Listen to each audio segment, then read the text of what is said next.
Hey, it's Pat Caputo, sports columnist for the Oakland Press. This is Jeff Kuehn, my boss, the sports editor. This is Book and the Boss here at the oaklandpress.com and at micentral.com. A lot going on in the world of sports. I want to thank the real American Idol, Jim Martinez, for filling in. Although I do notice our hits are down a little bit on YouTube since Jim's on there instead of you, so you must be a bigger ratings winner. But they had a chance to see the real American Idol and view it. Go to YouTube, go to MI Central, go everywhere. Listen to hear us at the Book and the Boss. But obviously, big news this week here in Michigan, because Tiger Woods is not going to be playing not only in the Buick Open coming up, which was expected because his knee wasn't very good, but also in the PGA Championship. He's out for the year. Guy plays 7 tournaments, wins 6, finishes second in the other one, and see you later. What a phenom. And 91 holes to win the U.S. Open. I think this was his best yet. Where do you put that in the scale of Isaiah Thomas in the third quarter against the Lakers? But they lost that game. They lost that game, that's right. You can go on and on the list, but to understand that he had 2 broken bones, too, on top of that, man, that was some kind of... Yeah, him and Paul Pierce getting the... Oh, no, I'm just kidding about that Paul Pierce thing. That was hilarious. But anyway, yeah, this was... Look, I think Jack Nicklaus is the greatest golfer of all time, but I think that Tiger Woods is well on his way to doing so. He certainly had a Nicklaus's pace at this point. Well, you know, the ironic thing here, Paz, I heard somebody put down $65,000 to rent a house in Bloomfield Hills for the upcoming PGA Championship.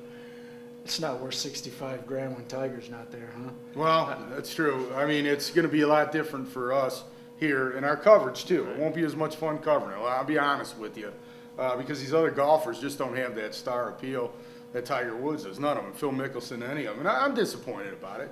He didn't do well at the Ryder Cup. You know, Hal Sutton paired him with Phil Mickelson. It was like putting the Hatfields with the McCoys. It didn't work out too well. And he hasn't won here. I did follow him in the '96 Open when he was still an amateur, and he was paired with John Daly. I followed him around one day. But it would have been nice if he had won it, because there hasn't been a big-name player, really big-name player, to win at this particular venue, at least in the major. You know, Nicklaus won a Seniors Open, but in a regular either U.S. Open or PGA since Gary Player in '72. So it's been a while. And, you know, and it's not Andy North and Snapper Jones and, you know, those David Graham. It's not the same as when you get one of those big-name guys, and who is bigger than Tiger Woods. So how do you see this playing out now? And what's the draw now? Well, now you know, it's a very difficult course. And it's going to be tricked up. They always do that. They changed it to make it more difficult. The greens are underlaid, so you're going to have some straight hitter who hits it down the middle and will win it. And it might be another Snapper Jones. It might be another Andy North. Somebody who grinds it out rather than one of the star players. I don't see Mickelson winning here. Not here. He's too scattered off the tee. I mean, honestly, he is. So I would have to go with one of those, somebody that we don't even know yet, which isn't as exciting. I mean, let's face it. If Woody Austin wins it, darn thing. Not as exciting, but an opportunity for some more guys on the tour to make a name for themselves that they otherwise wouldn't have had that chance. Yeah, because they wouldn't beat Tiger. Yeah, that's right. Because Mickelson probably had 5 majors now if it wasn't for Tiger. Rocco Media would have his big major and his big moment. You rooting for Media or Woods? I don't watch if Woods isn't in the picture. You know, I like the story behind Tiger. Right? I was rooting. How can you not root for a golfer named Rocco? You got to root for a guy named that. You know, a golfer named Rocco. But anyway, the Tigers all of a sudden are this entity that's winning games. What happened? Thames started hitting the ball, huh? No, like Babe Ruth. Tell me, here's our baseball expert. This is a guy, all-state baseball player. He knows baseball. Yeah, like about 700 years ago. I'm listening, Pat, to talk show radio, and they're telling me that... I'm on talk show radio. Yeah. Marcus Thames is not an everyday player. He's not. He's got... He's an everyday home runs, and he's an everyday player as long as he's hitting home runs. He's an everyday player as long as he's hot. But he's like a streak shooter in basketball. He's like a player who can only do certain things. The more you play him, the more he gets exposed. I think Jimmy Leland handles him perfectly. He plays him 2 or 3 times a week, and then when he gets hot, he puts him out there every day. The only thing I didn't like about this is he put him, you know, this whole sham about left field.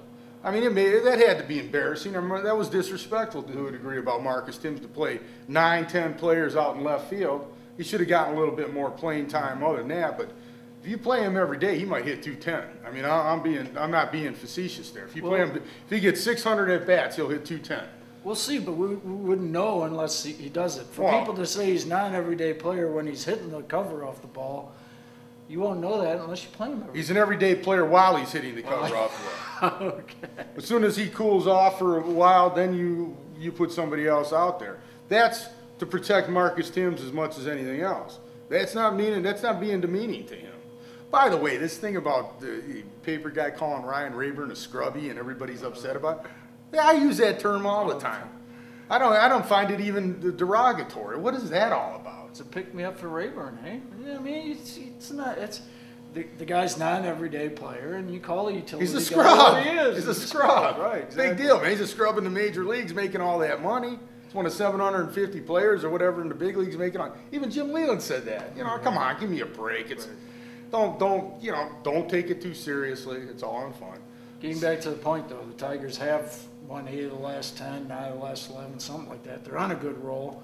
Do you see them turning the corner? You see them challenge? Yes, I do. Yeah? Matter of fact, I'm writing my column. Check it out, Friday's There we Oakland go. Press, if my computer starts to work again, on that. You know, that's the situation. You know, when you look at it, they're there because they picked up 5 games in 6 days on the White Sox. White Sox are winning again, but White Sox have got the Cubs next week, this weekend, while the Tigers are playing the Padres. Could be a good time for the Tigers to make some hay. But anyway, that's the book and his boss this week. He's Jeff Kuehn. I'm Pat Caputo. He rides his bike to work every day. Oh, God. I don't. All right? And that's the real American Idol behind the camera. You can't see him. Well, it's Jumpin' Jim Martinez if he doesn't back up there too much. And our set, it's done by Whitewash, a special designer company specializing in whitewashing sets. So thank you for the awards we won from the Emmys for our set design. We'll talk to you next week.